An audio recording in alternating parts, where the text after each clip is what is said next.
আশীৰ্বাদ কৰিছোঁ সদায় মোৰ লগত তুমিও শান্তি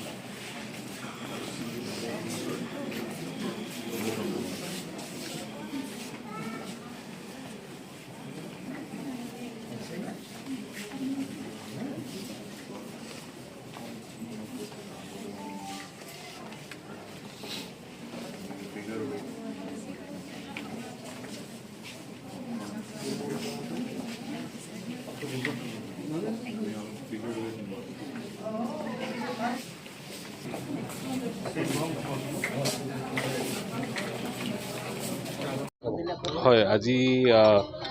আমাৰ জুবিন গাৰ্গৰ বিবাহ বাৰ্ষিকী আছিলে মেৰিজ এনিভাৰ্চাৰী আগতেও তেখেত থকা সময়তো আমি কি কৰোঁ ইয়াতে বৃদ্ধাসকলক তেওঁলোকে লৈ আনে ইয়াতে আমি আমাৰ হস্পিটেলৰ ফালৰ পৰা ফ্ৰী হেল্থ চেকআপ কৰাওঁ কনচালটেণ্টৰ আমাৰ অপিনিয়ন দেখুৱাই দিওঁ যাক যি লাগে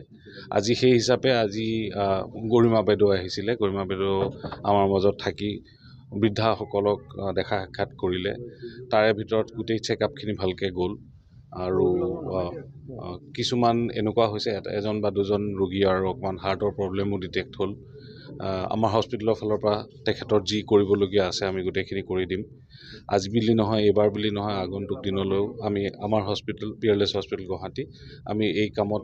জড়িত থাকিম বাইদেউক যিখিনি সহায় লাগে তো বাইদেউ আহি পেলাই অকণমান সময়ৰ কাৰণে আহিছে তেখেত অসুস্থ আৰু গোটেইখিনি আমাক চবকে ভালকৈ মাতি চাতি তেখেত এতিয়া যাবলৈ ওলাইছে নহয় সেনেকুৱা একো হোৱা নাই সেনেকুৱা অসুস্থ নহয় এতিয়া আহিছে আহি পেলাই অকণমান দুৰ্বল হৈ আছে আৰু হস্পিটেল ভৰ্তি কৰিবলগীয়া হোৱা নাই তেখেত যাব পাৰিব ইয়াতে আমাৰ গোটেই মেডিচিনৰ ডিপাৰ্টমেণ্টে গোটেই আমাৰ 4জনীয়া গ্ৰুপ এটা পৰামৰ্শ নহয় একে সময়মতে খাব শুব ৰেষ্ট ল'ব